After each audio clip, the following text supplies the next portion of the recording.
tem muita promessa. Sua marca, uma franquia em 90 dias. Em 90 dias você já vai ter as suas primeiras unidades franqueadas. E não é bem assim, né? Para ser um franqueador, você precisa primeiramente ter um modelo de negócio muito bem sucedido. As próprias empresas, né, confundem muito. Vou formatar uma franquia. Eu vou formatar uma franquia significa eu vou fazer uma COF padrão, um pré-contrato padrão e um contrato padrão. Pronto, tá formatado a tua franquia. Meu amigo, está longe de... Isso é o básico do básico. Isso é para cumprir a norma técnica. Detalhadamente, qual é o ponto de equilíbrio real da franquia que você está avaliando? Real. Quanto que os franqueados bem-sucedidos dessa franquia faturam acima desse ponto de equilíbrio? Então imagina que você tem um negócio que o ponto de equilíbrio é 100 mil. Aí tem 100 unidades, 200 unidades. E o top franqueado fatura 150. Pô, mas 100 mil é o mínimo que eu preciso para ter resultado. E aí quem não tá bem organizadinho sofre mais. Então a franquia já trata esses pontos antes, uma boa franquia. Reciclagem e treinamento é muito importante. Então uma empresa que tem esse DNA, acho que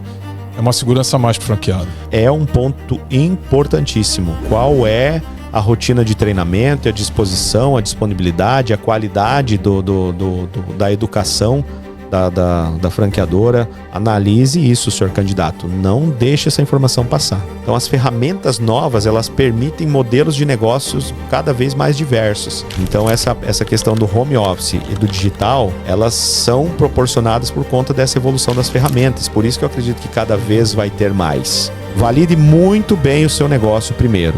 Seja muito bem sucedido no seu negócio primeiro. Coloque piloto. Pô, eu tenho um negócio, mas abra uma ou duas unidades como se fosse franqueado. Coloca todas as regras do jogo que você quer propor para o franqueado para funcionar dentro do teu modelo de piloto. Testa isso por um tempo, sabe? Para daí sim você saber equalizar a precificação, royalty, taxa de franquia, tamanho de loja, investimento. E depois, na hora de tomar a decisão, entenda que as ferramentas precisam ser muito bem estruturadas, os papéis lá do franqueador e do franqueado precisam ser muito bem esclarecidos e comunicados repetidamente. Treinamento e formação contínua e constante, reciclagem e tudo, e desenvolvimento dessas ferramentas. Sempre tem que estar melhorando. A franqueadora tem que ter o negócio como franquia na ponta para ela ter o laboratório, ter as experiências do dia a dia, né? É fundamental. É onde você testa. E não é só testa se vai dar certo ou não o teu negócio. Testa se você parametrizou ele correto, sabe? Pô, eu calculei que o franqueado vai pagar X% de royalty. E agora eu tô vendo que esse royalty tanto é pouco para minha franqueadora, quanto não faz tanta diferença para ele. Ou ao contrário. Hoje em O Poder do Franchise eu recebo o Rodrigo Boschheid para falar sobre esse ecossistema de negócios. Ele tem um negócio focado em energia solar, que se tornou uma empresa franqueável. E a gente vai bater um papo amplo sobre esse extraordinário mundo das franquias. Rodrigo, seja muito bem-vindo aqui. Muito obrigado pelo convite, André. Agradeço aí pela possibilidade de participar do programa e pode contar comigo, com certeza vai ser um bate-papo muito legal. O Rodrigo já participou comigo num outro episódio, no episódio de O Poder, né, que fala muito sobre empreendedorismo e deu um show. Então, prepare-se para outro show hoje, focado no segmento de franqueadores e franquias. Bora? Bora lá, muito obrigado. Rodrigo, como surgiu a ideia do seu negócio? Você já pensava em franquear desde o início? Mas primeiro conta um pouquinho para esse público o que é a Energy Mais. A Energy Mais é uma empresa de energias renováveis focada em soluções de geração de energia. O nosso principal produto, obviamente, é o sistema de energia solar, mas também trabalhamos com irrigação, com armazenamento e também com infraestrutura de mobilidade urbana. Somos hoje 26 franquias ao redor do Brasil, expandindo aí até o final do ano, talvez a gente vai chegar em torno de 36 a 40 unidades. A meta não é tão ousada, porque a franquia tem um ticket alto e uma venda média bem alta mensal. Então a gente foca em expandir nesse modelo menos unidades e mais venda por unidade. Quando você criou o negócio, você já pensava em franquear desde o início ou foi acontecendo durante a operação? Foi acontecendo, mas desde o início eu já sabia que havia essa possibilidade. Então a gente já preparou a empresa para isso. Então, desde o início, nós já contávamos com sistemas de gestão, ERP, que tinha essa possibilidade. Nós desenvolvemos um CRM, levamos aí 1 ano e meio para desenvolver um CRM próprio, justamente com essa capacidade para que depois pudesse ter essa possibilidade, caso a gente decidisse. A marca desde sempre foi registrada, então não foi planejada desde o início para ser franquia, mas desde o início a gente sabia que existia essa possibilidade e ela foi preparada para isso. Antes de estruturar a franqueadora, qual era o principal modelo de operação da empresa? O nosso modelo inicial é exata e especificamente o modelo que o franqueado segue hoje. Né? Quando nós começamos a atuar, qual que era o nosso modelo? Nós fazíamos a venda, com essa venda comprávamos o produto numa distribuidora, a distribuidora entregava para o cliente e eu deslocava minha equipe de instalação para fazer o serviço de instalação na residência ou comércio, enfim, na unidade consumidora do cliente. Nós evoluímos, criamos uma infraestrutura, estoque próprio, frota própria de caminhões e carretas, fábrica própria de produtos, de fixação, de estrutura. Então, quando nós criamos todo esse ecossistema, essa verticalização de produção, nós criamos um modelo de franquia para ser justamente o que a gente fazia no começo. Então, hoje o franqueado faz o quê? Ele sai, faz a venda, essa venda... ele faz a aquisição do produto através da franqueadora, a gente entrega o produto, porém tudo que a gente tinha de dificuldade na época nós solucionamos com a nossa franquia. Então a gente tem uma equipe de engenharia específica, bem treinada e capacitada tanto para o suporte quanto para a realização de projeto, treinamento e capacitação de instaladores em cada franqueado, logística própria que faz a entrega. Então esse é o nosso modelo. O que a gente fazia lá no começo é o que o franqueado faz hoje. Como foi o momento exato que você percebeu que o modelo de franquia era o caminho certo para você escalar, para você crescer? No final de 2022, nós estávamos diante da necessidade de expandir a nossa infraestrutura, estoque, frota de logística, tudo já estava bem estruturado e comportava um volume de resultado maior, bem maior do que a gente era capaz de fazer sozinho. Então a gente olhou para o mercado e pensamos, poxa, qual vai ser o modelo de ampliação, de multiplicação disso? Então ou a gente partia para a distribuição, ou a gente partia para o modelo de franquia. Então acabamos optando por partir para o modelo de franquia justamente para ampliar, compartilhar nosso know-how, nossas ferramentas, nossas estratégias com empresários que quisessem entrar para o setor e fazer a distribuição e a utilização dessa infraestrutura que estava pronta já na empresa. Quais foram os maiores desafios na transição da empresa tradicional para se tornar uma empresa franqueadora? É muito boa essa pergunta, porque eu acredito que quem queira se tornar um franqueado vai ouvir algumas promessas que eu ouvi também e vai passar por esse caminho, sabe?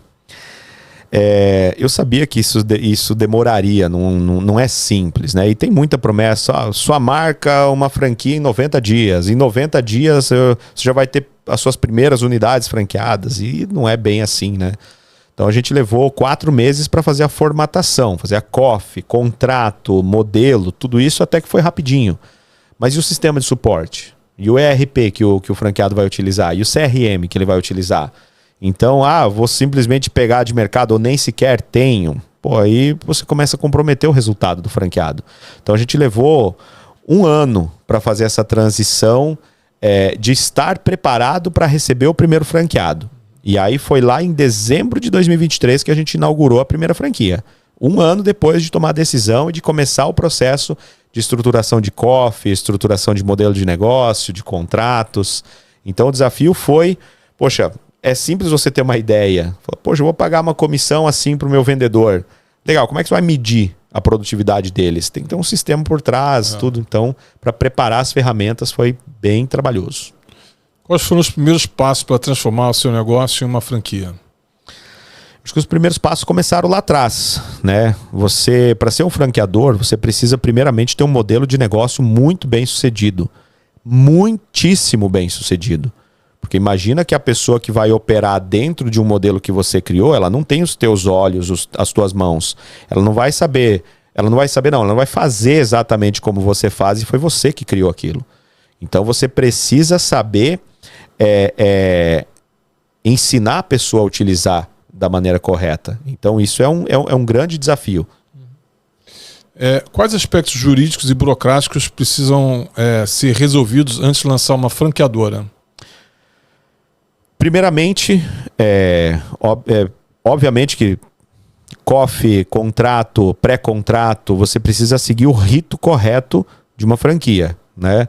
Você entrega COF, a pessoa precisa analisar durante um prazo de 10 dias para daí sim estar apta a assinar um pré-contrato. Depois do pré-contrato ela vai para busca do ponto comercial, no nosso caso que são lojas físicas, né? Achou o ponto comercial, aí que ela vai para a composição do CNPJ e contrato. Então tem todo um rito detalhado. A dica que eu dou para qualquer franqueador, meu amigo, nós temos simplesmente a maior associação de franchising do mundo aqui no Brasil. Nós somos referência para o planeta Terra disso. A ABF é um espetáculo de ferramenta, de capacitação, de informação, de norma, de acompanhamento presente no setor, né? Então ela é uma associação que é muito presente no setor, ela determina a direção do setor. Então, poxa, procure a ABF, cara, se associe à ABF, entenda o rito de acordo com como a ABF ensina, você economiza aí metade do trabalho que você precisaria para aprender isso sozinho. Como foi como foi o processo de formatação do modelo de franquia? Essa pergunta é boa porque você precisa saber escolher bem a empresa que vai formatar. Então eu fiz assim, poxa, eu fiz inúmeras entrevistas. E hoje eu não posso deixar de fazer até mesmo um jabá da empresa que fez essa formatação para mim, que a empresária é a Leia e a empresa se chama Múltipla Franquias. Ela fez um trabalho excepcional, sabe? Ela trabalha muito corrigindo processos que não deram tão certo de franquia, tem uma agenda muito lotada, mas ela me deu um suporte, assim, me ensinou e foi muito rígida comigo em relação ao que eu queria fazer, mas não estava de acordo com o modelo. Ela foi muito rígida em me colocar no caminho certo. Então a escolha da empresa é fundamental. Leia, qual é a empresa? Leia da Múltipla Franquias. Múltipla Franquias. Isso. Fica a dica aí para vocês. Essa questão de formatação, eu já vi casos de pessoas próximas que pagaram 400 mil reais para criar 2 marcas e no final não conseguiu nada. Deu tiro na água. Sim, empresa famosa. Então, realmente tem que fazer muita pesquisa, como você falou. Então fica a nossa dica aí, Leia. Qualquer dia vem aqui pro Poder para te bater um papo aqui também. Legal. Isso é importante porque, assim, chegar à conclusão de que o modelo de fato é franqueável é importantíssimo, né? Então as pessoas hoje confundem muito, as próprias empresas, né, confundem muito. Eu vou formatar uma franquia. Eu vou formatar uma franquia significa eu vou fazer uma COF padrão, um pré-contrato padrão e um contrato padrão. Pronto, está formatado a tua franquia. Meu amigo, está longe de... Isso é o básico do básico, isso é para cumprir a norma técnica, né? Agora, como é que é as margens, como é que é o pagamento, como é que é o modelo de negócio, como é que é o lucro do franqueado, como é que é o resultado de todo mundo, isso é sustentável, é eficiente, é viável, aí sim a gente pode começar a ter um negócio que vá prosperar, né? É isso aí. Você buscou apoio de consultorias ou fez tudo internamente? Eu busquei a empresa certa para fazer a formatação, que me oferecesse mais do que simplesmente essa parte jurídica, me oferecesse também a parte estratégica, né, de análise do meu modelo de negócio, que foi a Múltipla com a Leia. E as consultorias foram muito de desenvolvimento de ferramenta. Então a gente tem um sistema de gestão ERP há muitos anos já que nós trabalhamos com ele, então ele foi preparado para isso durante muitos meses. Nós tivemos também o nosso sistema CRM, que foi desenvolvido exclusivamente por nós e para nós, que também foi mais de um ano aí desenvolvendo para preparar para isso.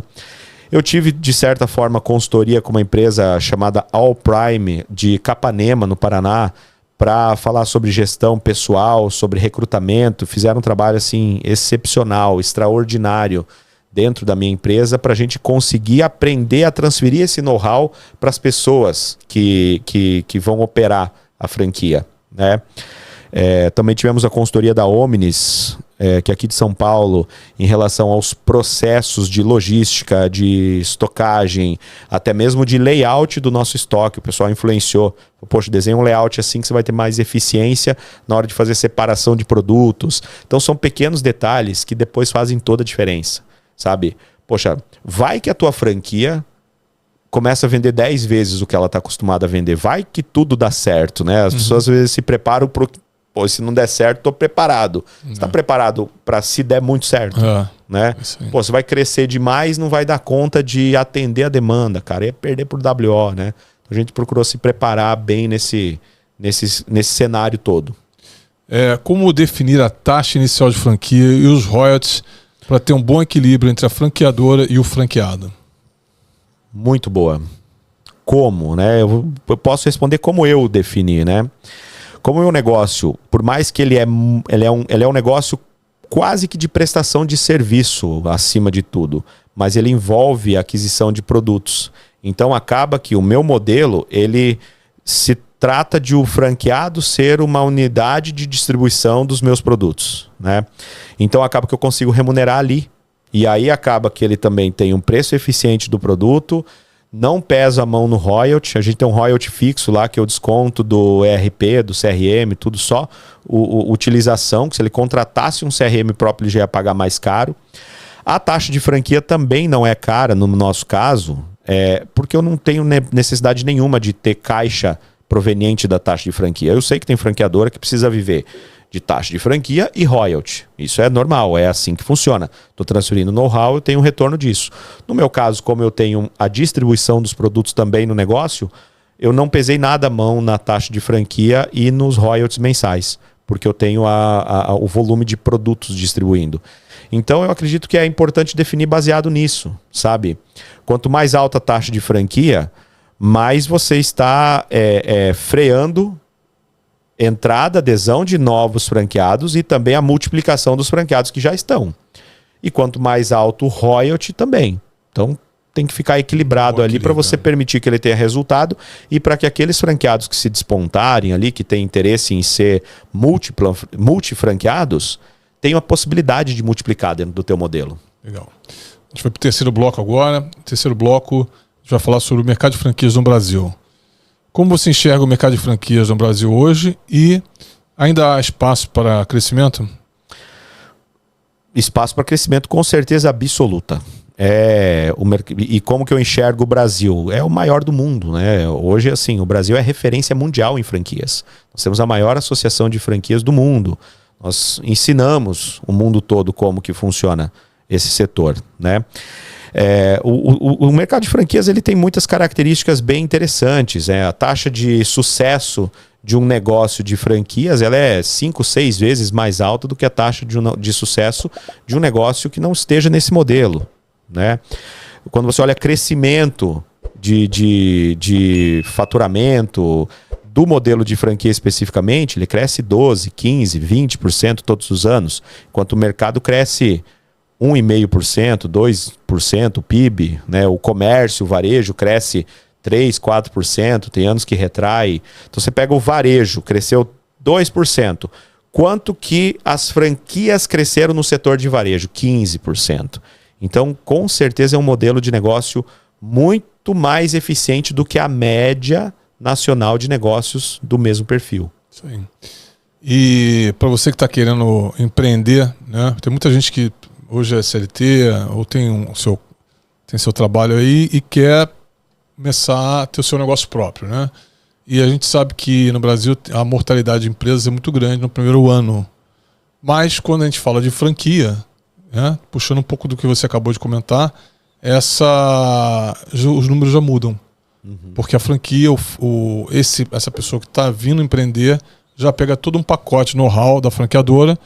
E como atua a franqueadora também, que dá todo o suporte dia a dia, mês a mês, o back-office do negócio, ali para esse novo empresário, ele tem uma capacidade, uma possibilidade de seguir em frente muito maior do que quando você monta um negócio próprio, né?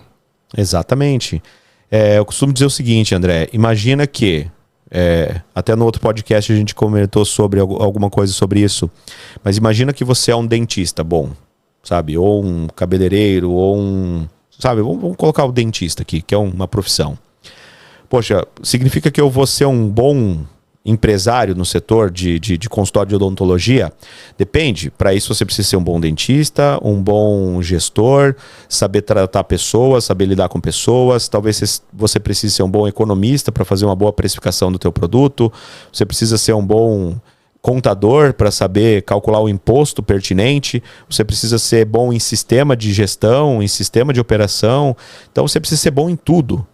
Quando você adquire uma franquia, muitas decisões importantes dessas já vêm prontas. Então você já sabe como que opera, você já sabe qual sistema utiliza, você já sabe qual o regime tributário que é o mais adequado, você já sabe, talvez, muitas vezes, a precificação já está pronta, que é um ponto muito sensível dentro das empresas, precificação correta.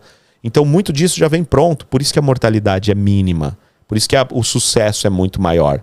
Porque se você é um bom dentista, a chance de você ser um bom dono de consultório sozinho, estatisticamente falando, é de 20%. Se você é um bom dentista, a chance de você ser um bom franqueado, um franqueado de sucesso, estatisticamente falando, é de 83%. Então olha a diferença, né? Quais são os setores mais promissores para as franquias atualmente? Na minha opinião, baseada em achismo puro, né? Bastante leitura e o que eu observo no mercado, mas sem nada de número específico, né? Eu acredito que setores que são sempre promissores para a franquia, o ramo de alimentação é um crescimento absurdo todo ano, né? Mas principalmente o ramo de serviços. Então, cada vez mais, o ramo de serviços assume demandas novas, assume modelos de negócios novos, e a gente vê o setor de serviços despontando muito fortemente dentro de tudo, né? Dentro da economia, dentro da geração de emprego, dentro de negócios, e com franquia também não é diferente, né? Então eu acredito muito no setor de serviços. Eu, inclusive, considero que a nossa franquia ela está mais dentro do setor de serviço do que dentro do setor de comércio ou indústria. Sem Porque dúvida. o principal papel do franqueado é, de fato, prestar um serviço. Que na da empresa dele é prestação de serviço. Bacana. Então, eu acredito que é um setor bem positivo aí para a franquia. Quais são os principais desafios de quem quer investir em uma franquia hoje? Os principais desafios. Eu gosto de analisar, acima de tudo, indicador. Né? A visão, eu considero importante ter uma visão um pouco mais racional nesse momento. Estou tomando a decisão de montar um negócio. Tem que ser uma visão racional. Então, eu gosto de roupa, eu gosto de moda. Significa que eu quero um negócio que eu me identifico. Eu, pessoalmente, sou mais racional e analiso indicadores e números, principalmente. Né? Talvez o número mais importante, no meu ponto de vista, a ser considerado é justamente esses indicadores financeiros e econômicos de uma franquia. Para dar uma dica de ouro, o principal indicador, no meu ponto de vista, analise bem detalhadamente qual é o ponto de equilíbrio real da franquia que você está avaliando. Real. Dá aquela calculada, brinca com o DRE, mexe, identifica qual que é o custo fixo real, qual que é a margem de contribuição real, faz o cálculo e vai chegar no ponto de equilíbrio.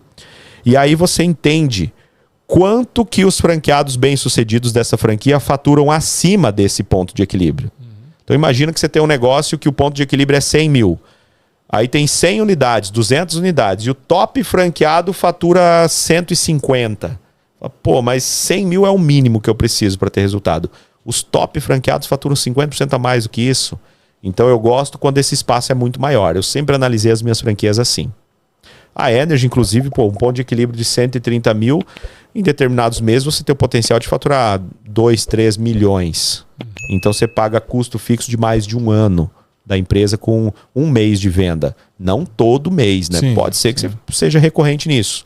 Mas é um modelo que é barato, o custo fixo baixo, o ponto de equilíbrio baixo e um potencial muito grande de faturamento. Então eu considero esse o principal indicador. Bacana.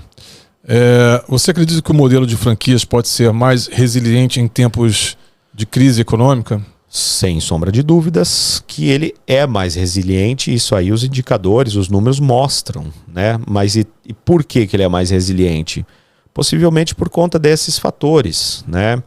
Quando o mercado está numa crescente, quando o teu segmento está prosperando bem, então, pô, errei na precificação, mas o volume absorve. Errei na escolha do ponto, o volume de venda absorve. Errei na contratação, o volume de venda absorve. Errei na escolha da tributação correta, mas eu vendo bastante. Quando o mercado entra em crise, é que esses pequenos detalhes começam a ter uma importância muito maior no resultado final. E aí quem não está bem organizadinho sofre mais. Então a franquia já trata esses pontos antes, uma boa franquia. Então ela fica muito mais resiliente em tempos de crise. Já passou por essas tempestades, já fez os ajustes, né? Exatamente. Esse é o certo para ser uma franqueadora, colocar o seu negócio no mercado. Justo. O que diferencia uma franquia de sucesso de uma que não consegue se manter no mercado? Eu acredito que é isso, sabe? Imagine que uma franquia... Eu gosto muito de entender a história por trás da franquia, né? Quando a gente pega franquias extremamente bem-sucedidas no Brasil, que são referências no mundo hoje, Boticário, Cacau Show, elas eram empresas antes, era uma loja bem-sucedida que virou um modelo de negócio. Então não nasceu como uma franquia. Hoje, muitas vezes, nasce a franquia antes do negócio. Eu vou montar uma hamburgueria já como franquia. Depois vem o produto. Outro dia eu vi algum cara até meio famoso do setor de franquia falando assim: eu não me importo com o teu produto. O teu produto pode ser uma porcaria. Eu quero saber da distribuição, da margem de contribuição, do lucro, de tudo. E aí eu vou saber se o teu negócio vai ter sucesso. Pô, mas como é que é? Não importa o produto, não importa nada. Importa se dá para ganhar dinheiro vendendo essa franquia. Eu acho que a chance de ser mal sucedido nessa empreitada é grande, né? E é um indicador, tá? Você consegue analisar a taxa de mortalidade do negócio específico que você está entrando. É norma isso da lei de franquias, tá? A franqueadora precisa na COF comunicar quantas empresas fecharam do modelo dela no último ano. Então tem como você pegar essas dicas. Então, eu analiso muito isso. Esse modelo já era um negócio de sucesso antes de virar uma franquia? Ele virou uma franquia depois de já ser validado como modelo de sucesso? Ou o foco é vender unidade, cobrar taxa de franquia, royalty e pau na máquina e é isso mesmo? Aí a chance de fracasso é muito maior. Vamos lá, agora o quarto e último bloco. Esse quarto bloco a gente vai falar do perfil do franqueado ideal. Quem pode ser um bom franqueado e quais são as principais características que você busca nos seus parceiros? O perfil ideal para a Energy Mais é uma pessoa que tenha ou muita aptidão ou muita vontade de aprender sobre vendas. Então, o nosso negócio ele é 80% focado no setor comercial. Então, ela vai ter muita rotina de vendas para cumprir. Então, precisa ou já ter esse conhecimento, essa habilidade, essa aptidão, ou estar bem interessado em adquirir isso. Se eu falar, detesto venda, não sei vender e não quero também. Não é o perfil adequado. O nosso modelo é barato, né? O investimento total é mínimo comparado com a maioria das franquias. Então, é mais importante a pessoa certa do que o investidor certo. Então, acaba que a gente foca muito em perfil mesmo. A maioria esmagadora dos nossos franqueados, André, foram convidados para ser franqueados. Eles foram convidados para ser franqueados da Energy Mais. A gente prospectou por indicação, por alguma coisa assim, sentamos, fizemos uma reunião e apresentamos. E eu acho que eu tive pouquíssimas recusas até hoje de alguém que eu convidei. Então, a gente não tem um setor de expansão muito agressivo, não prospecta muitas oportunidades. O nosso negócio é esse. Então, a gente foca muito em perfil. E o perfil que a gente busca é o empresário que tem essa aptidão comercial. Bacana. Franquia só para quem tem experiência ou no setor, ou um bom treinamento pode suprir essa necessidade? Eu fui top 1 franqueado de uma rede grande aí, de uma das maiores do Brasil hoje, de ótica, e eu até hoje não entendo nada de ótica. Não entendo de óculos, não entendo de lente. A de ótica, claro que sim, né? Mas eu não entendo de lente, não entendo de multifocal, bifocal, visão simples. Eu conheço os termos. Então eu não entendo do produto, mas eu entendo de gerenciar negócios. Então isso que eu disse lá no começo, que é importante saber ler indicadores, sabe? É importante saber fazer cálculo para entender de margem, de lucro, de fluxo de caixa, de tributos. Então eu mesmo tive vários negócios muito bem sucedidos onde eu não entendia e não era do setor, nunca havia trabalhado no setor e não tinha conhecimento técnico nenhum. Tive que aprender fazendo e mesmo assim fui bem sucedido. Então eu acredito que não é uma necessidade não. Legal. Agora vamos falar um pouquinho sobre suporte e treinamento. Estamos chegando no final já. Como a franqueadora garante que todas as unidades sigam o mesmo modelo padrão de qualidade? Eu acredito que é muito importante, em primeiro lugar, a franqueadora ter muito bem estabelecido de todas as tarefas, de todas as rotinas, de todas as expectativas, tanto do consumidor final, do cliente, de todo mundo do ecossistema, está muito bem dividido. Qual que é a responsabilidade do franqueador e qual que é a responsabilidade do franqueado? Isso é o primeiro passo. Precisa estar muito bem claro, muito bem comunicado. A partir disso, precisa ter um sistema de tanto de treinamento e capacitação, quanto as ferramentas para aplicação disso. Precisam ser muito eficientes. O franqueado que quer fazer do jeito dele, ele deveria ter aberto uma loja com a marca dele, porque ele está pagando taxa de franquia e royalty à toa. Então, isso vai depender justamente do suporte da franquia, da franqueadora. Então, como que funciona no nosso caso o suporte? Então, a gente tem treinamento para todos os setores da empresa pré-inauguração. E depois eu tenho 5 responsáveis. Eu tenho um gerente comercial, um coordenador administrativo, um coordenador de financiamento, um faturista e um engenheiro responsável para cada grupo de 12 franquias. Então a gente separou em 5 segmentos, em 5 departamentos a unidade. Cada um tem um responsável dentro da Energy, que é responsável por fazer o treinamento, a capacitação e ensinar a usar as ferramentas. Durante e pós, por garantir que todos os processos estejam sendo cumpridos, e a cada trimestre, a cada semestre, fazer reciclagem, retreinamento. Então é fundamental essa formação. Você tem que ter o modelo e saber muito bem ensinar as pessoas a utilizarem o teu modelo e as ferramentas. Legal. Como funciona o suporte ao franqueado no dia a dia? Hoje a gente se envolve, André, muito mais do que eu jamais tive alguma franqueadora envolvida comigo. A gente se envolve diretamente no resultado do franqueado. Então o suporte não é como se fosse um saque. Não é um telefone que é assim, qualquer coisa você liga aqui, tá, senhor franqueado? Tem uma dúvida, liga aqui que a gente já vai sanar a tua dúvida. Não é assim. Então eu tenho rotinas com o comercial semanais, que é o meu gerente comercial da franqueadora, ele é o gerente comercial da unidade franqueada. Então o franqueado tem um supervisor de vendas e o encarregado do supervisor de vendas do franqueado é o meu gerente comercial interno. Então toda semana é como se ele fosse um funcionário do franqueado.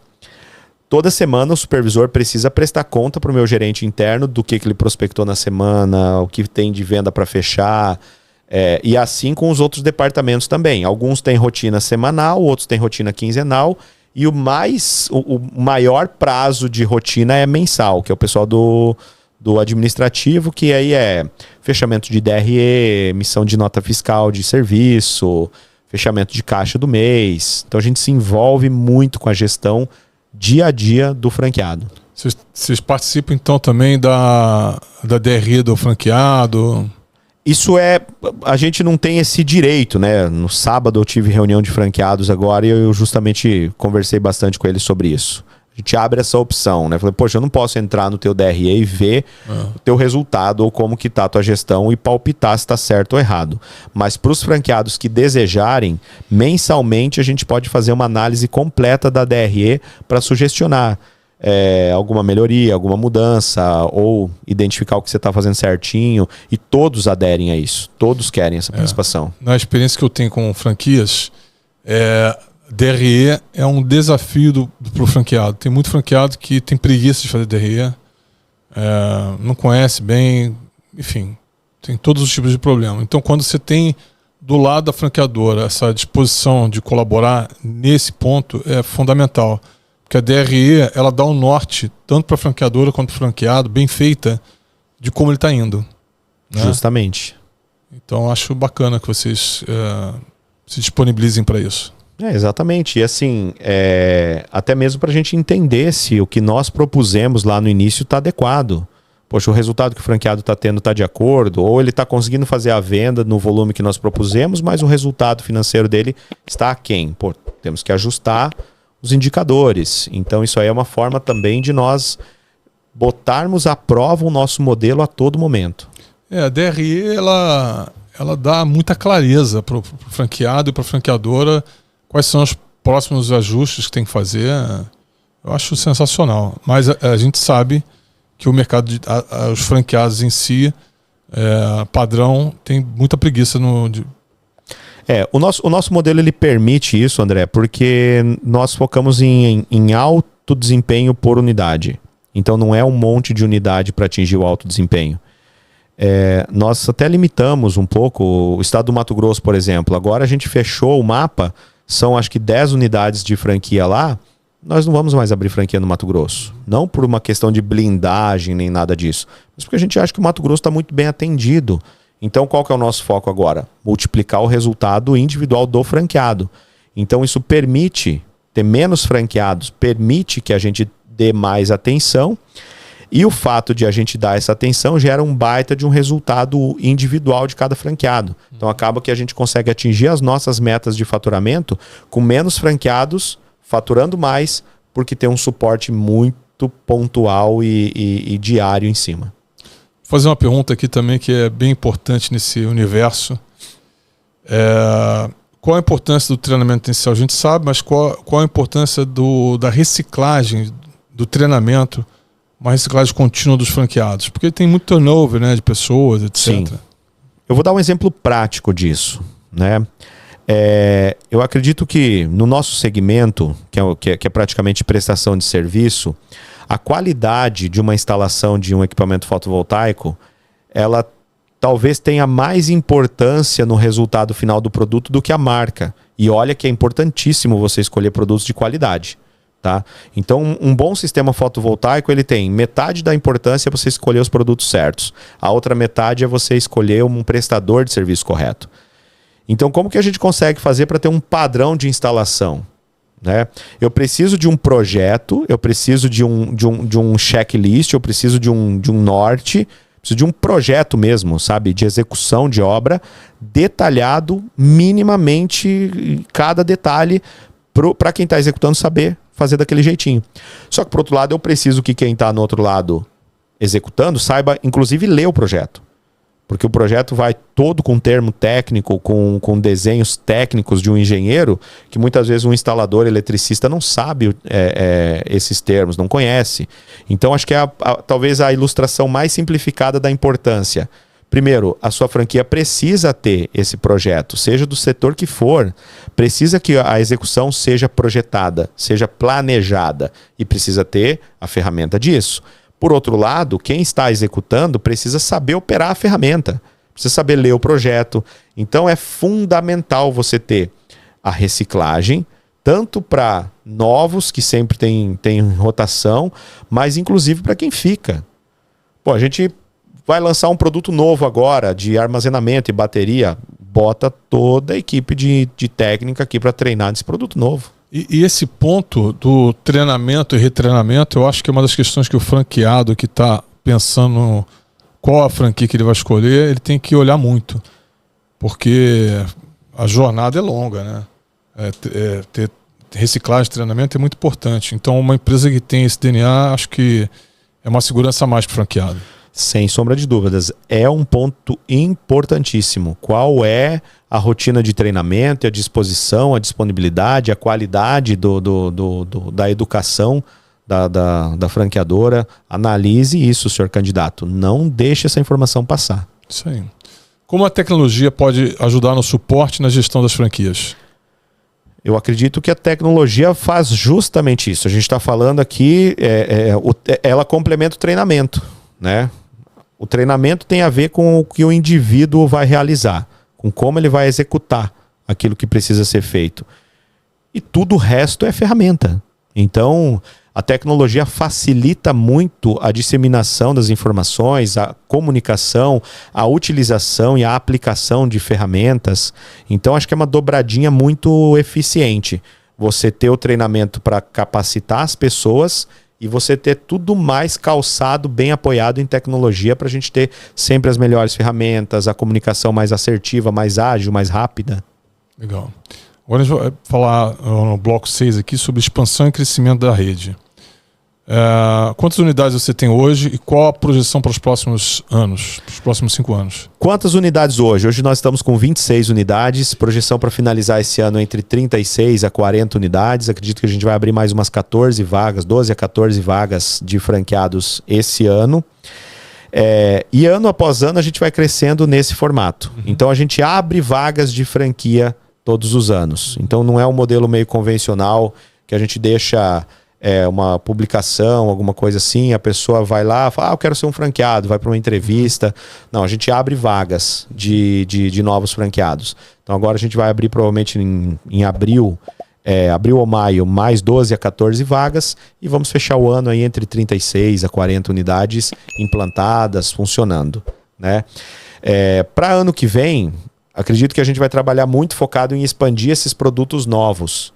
Então nós temos produtos aí de energia solar que já fazem parte do nosso portfólio, mas também colocamos agora no portfólio também produtos de irrigação, pivô de irrigação, baterias de armazenamento, infraestrutura para carros elétricos. Então a gente tem a capacidade de multiplicar o resultado simplesmente elevando o faturamento de cada unidade franqueada baseada nesses produtos novos também. Okay. Então a gente sempre analisa o crescimento nesses dois aspectos. Eu quero ter mais unidades, é secundário. Ter mais faturamento, cada vez mais por unidade montada, é a nossa meta primária. Legal. Então o nosso faturamento está apoiado sempre no número de franqueados que já existe. Você aumenta a rentabilidade do teu franqueado através de novos produtos, deixa ele mais forte, com mais caixa, para que ele também esteja podendo crescer o time dele comercial, justamente, serviço, etc. E até mais unidades, né? Chega um momento que você não tem mais que expandir, né? O McDonald's, outro dia eu li que faz... uns 20 e poucos anos que não tem novos franqueados no Brasil. É só os antigos colocando mais unidades. Bacana. Então, uma estratégia que eu pessoalmente acho que é interessante. Como escolher as melhores regiões para abrir novas unidades? No nosso caso, a gente faz uma análise bem detalhada, pontual e específica de região, né? E como o meu caso envolve uma logística de um produto de volume, né? Se eu falar, por exemplo, exemplificando, né? Uma média de venda de um franqueado vai girar em torno de 600 mil a 1 milhão por mês.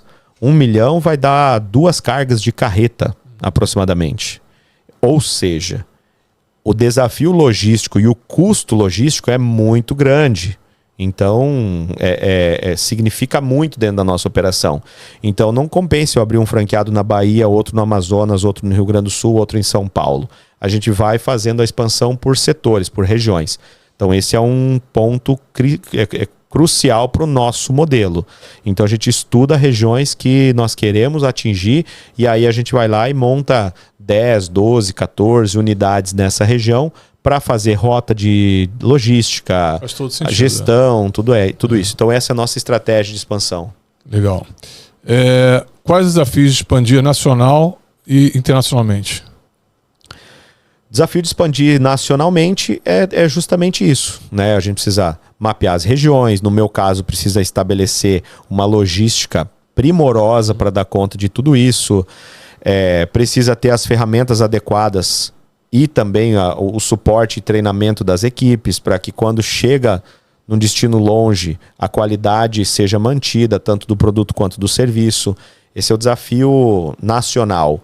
Internacional, coloca junto nessa receita aí, você vai precisar... A gente está expandindo para fora do país, né? Nós vamos começar com um piloto agora no Paraguai, mas pretendemos expandir para outros países da América Latina esse ano, meados do ano que vem, aí começar com mais países. E aí você tem que entender de legislação local, tributação local, se vai mandar o produto daqui ou vai comprar, importar diretamente por lá. Então é toda uma regra nova. É um jogo novo, com as mesmas cartas, mas as regras são totalmente novas. Então precisa aprender tudo isso. Isso aí. Ainda falando sobre esse mercado de forma genérica, existe um limite de unidades para a franquia para garantir que a franqueadora consiga manter a qualidade do suporte? Eu acredito que isso varia bastante de negócio para negócio. Tá? Eu sempre gosto muito dessa estratégia de você trazer um resultado mais alto por unidade do que mais unidade. Então eu sempre, qualquer modelo que eu viesse a montar de franquia, eu focaria nisso. Fazer com que os meus pontos de venda, os meus franqueados vendessem cada vez mais o máximo possível. Claro que isso é uma característica do meu modelo de negócio. Tem mercados, tem setores que precisam de muita capilarização mesmo para fazer volume, né? Mas esse modelo, no meu caso, é assim. A gente foca em o franqueado faturar cada vez mais. Eu acho interessante porque assim, não adianta a franqueadora dar uma esticada no número de franquias se o suporte não acompanhar, porque nós estamos falando de contratação, de maior time de suporte, treinamento do time interno para dar suporte. Então tem que ser tudo acontecendo. E você vai testando, André. Porque, por exemplo, lá no começo eu imaginei que um coordenador administrativo daria conta de fazer 2 gerentes comerciais. Então eu teria um gerente comercial para cada 12 a 15 franquias, mas teria um coordenador administrativo para cada 2 gerentes. Então ele acabaria cuidando de 24 a 30 franquias. Na vivência, na rotina, no dia a dia, a gente entendeu que não, cara, esse coordenador administrativo pode ter muitas... Eu posso colocar um para cuidar de 60 franqueados. Aí vai ser aquela coisa do saque. Opa, tá com algum problema? Só vou atender ligação e resolver problema. Então a gente entendeu que se eu coloco o meu coordenador administrativo para ele tomar a iniciativa de dar o suporte, para ele ter uma rotina de suporte, né? Aumenta o resultado franqueado. Sim. Então, por que não fazer? Se aumenta o resultado franqueado, aumenta o meu resultado. Sim, sem dúvida. Então, acaba que, com essa estratégia, eu vou ter que reduzir o número de franqueados por suporte. Então, cada pessoa consegue dar um suporte para menos unidades. O gerente comercial também, no tempo da ótica, eu sei que tinha um gerente para o sul inteiro. E o sul inteiro tinha, sei lá, 100 lojas. Era um coordenador para o sul. E tá tudo bem, é o modelo que a franqueadora tem. O meu gerente comercial... Toda sexta-feira ele tem uma reunião de 30 minutos com cada supervisor de cada franqueado. Então a gente está falando aí de, sei lá, 5, 6 horas que ele passa da sexta-feira fazendo alinhamento 1 a 1, pegando o resultado da semana, entendendo o que a gente pode fazer para vender mais, o que precisa de condição. Ou seja, se eu quiser propor um modelo desse de participação ativa e colocar 100 franqueados, não vai rolar. Então tudo depende do modelo. Não acho que um é certo e outro é errado. Eu gosto dessa história de ter altíssima produtividade por unidade e é assim que eu faço. Legal, bacana. Acho que esse é o caminho. Vamos lá para o último bloco. É o bloco 7, o futuro das franquias e dica para empreendedores. Franquias digitais ou híbridas? Físico mais digital são uma tendência? Como você enxerga esse modelo? Eu acredito que são uma tendência. Eu, pessoalmente, eu nunca fui muito focado no mercado de produtos digitais, né? Quando eu tinha uma empresa de treinamento, consultoria, eu não fui tanto para o digital. Mas com certeza que é uma tendência. Sem sombra de dúvidas. Eu não me identifico tanto, mas é uma tendência inegável. Eu vejo muita gente que quer trabalhar de home office e ter uma franquia, né? Então eu tenho visto muito isso acontecer por aí. Quando a gente fala em serviço, existem franquias unipessoais, né, que você não precisa de funcionários nem nada, que é você mesmo, que é o operador, né? Eu acredito que funciona assim e vai existir cada vez mais. Aí, de novo, aquela pergunta que você fez sobre tecnologia, né?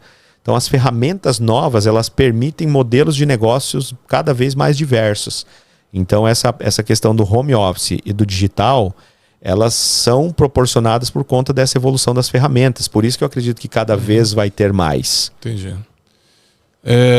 Que conselho você daria para quem está começando, querendo criar uma franqueadora? Valide muito bem o seu negócio primeiro. Seja muito bem sucedido no seu negócio primeiro. Coloque piloto. Pô, eu tenho um negócio, mas abra 1 ou 2 unidades como se fosse franqueado. Coloca todas as regras do jogo que você quer propor para o franqueado para funcionar dentro do teu modelo de piloto. Testa isso por um tempo, sabe? Para daí sim você saber equalizar a precificação, royalty, taxa de franquia, tamanho de loja, investimento. E depois, na hora de tomar a decisão, entenda que as ferramentas precisam ser muito bem estruturadas, os papéis lá do franqueador e do franqueado precisam ser muito bem esclarecidos e comunicados repetidamente. Treinamento e formação contínua e constante, reciclagem e tudo, e desenvolvimento dessas ferramentas. Sempre tem que estar melhorando. A franqueadora tem que ter o negócio como franquia na ponta, para ela ter o laboratório, ter as experiências do dia a dia, né?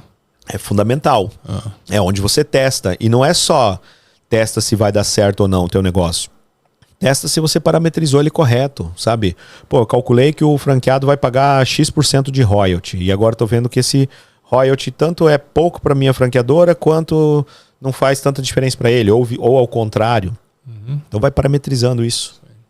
Bom, aqui nós estamos falando sobre o poder do franchising. Então, para encerrar, eu quero te fazer uma pergunta. O que é o poder das franquias na sua visão? O poder da franquia é multiplicação. Você consegue multiplicar o teu sucesso, o teu resultado dentro de uma unidade de maneira quase que infinita, se você entende que tudo que você fez, tudo que você sabe, você formatou um modelo. E você focou em fazer as pessoas saberem utilizar esse modelo.